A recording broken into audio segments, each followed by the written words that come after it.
dukkanin mu ku sani daga yau mun samu sabuwar rayuwa. Kowanne mu ya sami yancinsa. Mu ba yaran wani dan daba bane, kuma babu wanda zamu marawa baya. Rayuwar mu ta zama tamu. Tsoro ya fita, yanci ya tabbata. Shiru da muka dade muna yi ba fa tsoron su muke ji ba. Yanzu ne lokacin da zamu tabbatar da haka. Babu babba babu karamin yaro. Daga yau za su san cewa mu ba kan farautar su bane. Mu ma masu yanci ne. Za mu ci gaba da rayuwa a wannan garin da muke. Mu ci gaba da rayuwa. Abin da nake so ku gane, zinariya ta yi muguwar tsada. Shi yasa a shekarar da ta wuce kadai, shekara guda da ta wuce kafin aiku, Niger ta sai da zinariya ba ta mamaki ba, ba ta wasa ba, ta mamaki. Sai dai kudin suna ina ba sa aljihuna. Shi yasa mu gane ana sa a yi juyin hali. Musulunci na da hanya mai sauki, wallahi ana da hanya mai sauki. Karatu zami, noma zami, kiwo zami, zamu girka karatu, zamu girka ingancin neman mu zamanto masu 'yancin kanmu wajen abinci da ilimi. To ya kamata ƙananan ɓeraye da a ɗauki mataki a kansu, manyansu da ƙananansu. Me ya kamata a yi sai a ce shari'ar musulunci. Kaga inda ƙa'idar musulunci take. In 'yan baya an yahe tun da sun ƙi fitowa ko an ƙi huddo su, to sai a sa doka a ce to daga yau ko za mu yi kaza ko muci na ɓangaren tattalin arziki kaza, duk wanda muka sashe mana sata za mu shi dokar musulunci. Shikenan kana sata aka gano kai sata sai a yanke hannunka, a gwada a tele national.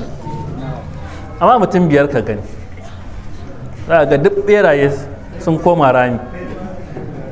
Shiru wallahi, kawai aika wuro ba mutane ai dokar musulunci shikenan.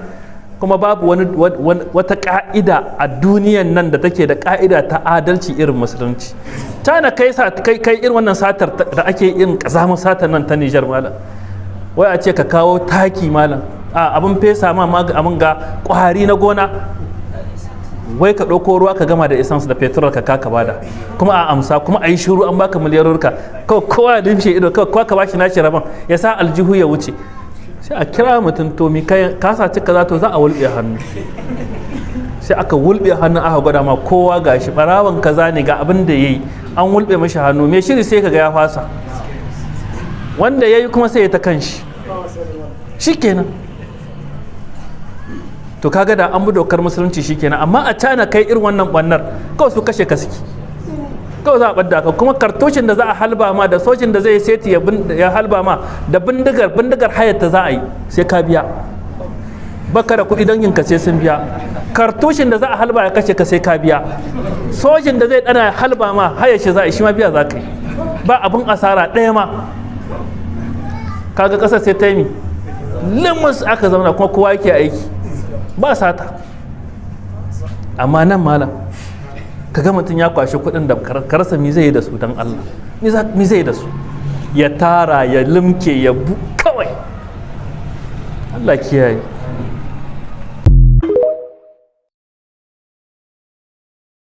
Komin daɗewa wuce yake a ɗaure wando kawai. Kowane ne ya zo ƙasarmu ya zo mana da wani zancen banza zance, za mu kore ka, kai tafiyar ka, ƙasarmu ne. Kuma abin da muke so a ƙasarmu shi za mu.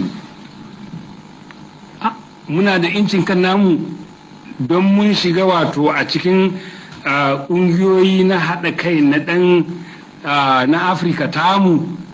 Mun ka je Lagos mun kai wannan takardun tare da marigayi sai ni kunshe, muna yaro a lokacin. Abin da ya kai mu haɗa kan namu na Afirka ta yamma a kan tattalin arziki da social, kuma da wannan culture da muke yi, kama abin da muke yi a nan, abin da ya tara ku a nan yau sati ko na 10, shi mu haɗa kanmu mu Afirka na yamma, mu haɗa kanmu ƙoƙari abin nan ya tabbata. Shekara 30 in a ciki yayo, hanyar kulta 1 kilomita 1 ba mu yi ba, a kan dai wannan wato haɗa kan namu na Afirka ta yamma, na tattalin arzikin Afirka ta yamma. Kilomita 1 na kwalta ba mu yi ba, kilomita 1 na lantarki ba mu yi ba. Wani irin tattalin arziki abin zaman mu kenan? Zaman mu ba zaman banza ba ne. an ka je an ka samo takardu daga turawa. Takardar nan me ita kuwa a kutsa a cikin wato zaman namu wasu irin abubuwa a ciki, maganganun banza, an yi kaza a yi kaza, an yi kaza a yi kaza, su samu dai su ɗaure mu. To ai dai abin da mun kai a ƙasar mu wannan na constitution tamu ce, namu ne, ra'ayinmu ne, abinmu ne, amma tun da yake an kawo abin waje an sa a ciki daga